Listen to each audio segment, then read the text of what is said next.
الذين آمنوا وتطمئن قلوبهم بذكر الله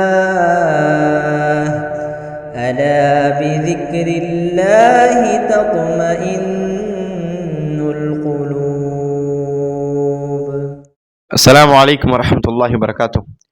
حامدون صليا أما بعد.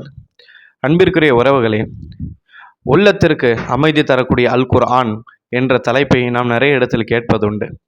ஆனால் நம்முடைய உள்ளத்திற்கு உண்மையில் அல் குர்ஆன் அமைதி தருகிறதா என்று யோசிக்கக்கூடிய இடத்தில் தான் நாம் உண்மையில் இருந்து கொண்டிருக்கிறோம். ஏனென்று சொன்னால், இன்று மார்க்கத்தை அவ்வளவு கீழே வைத்துவிட்டோம், ஆனால் துனியாவை அவ்வளவு மேலே வைத்துவிட்டோம்.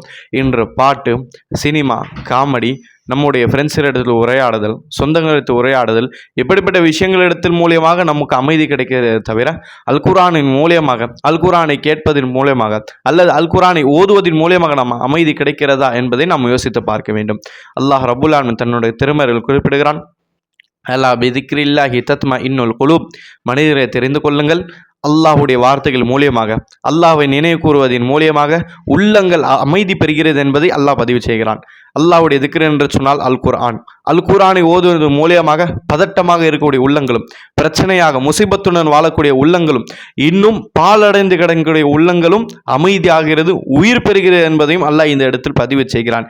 எனவே எந்த நபர்கள் குர்ஆனின் மூலியமாக சந்தோஷம் அடைகிறார்களோ, குர்ஆனுடைய அழகிய ஓசைகளை கேட்டு அவர்கள் நிம்மதி அடைகிறார்களோ, அபிஷர், அவர்கள் நன்மாராயம் அடையட்டும், அவர்கள் சொர்க்கவாசிகளுக்கு மிகவும் நெருக்கமாக இருக்கிறார்கள் என்பதை இந்த வசனம் நமக்கு தெரிவிக்கிறது. நாம் இதை தான் நபித்தோருடைய வாழ்க்கையில் பார்க்கிறோம். எந்த இடத்தில் குர்ஆனுடைய ஓசைகளை கேட்கிறார்களோ அந்த இடத்தில் அந்த குர்ஆனுடைய ஓசைகளை கேட்டு அர்த்தம் புரிந்து கண்ணில் கண்ணீர் வடிக்கக்கூடிய இடத்தில் நபித்தோழர்கள் இருந்தார்கள். அப்படிப்பட்ட நபித்தோழர்கள் மத்தியில் முனாஃபிகீன்களும் இருந்தார்கள்.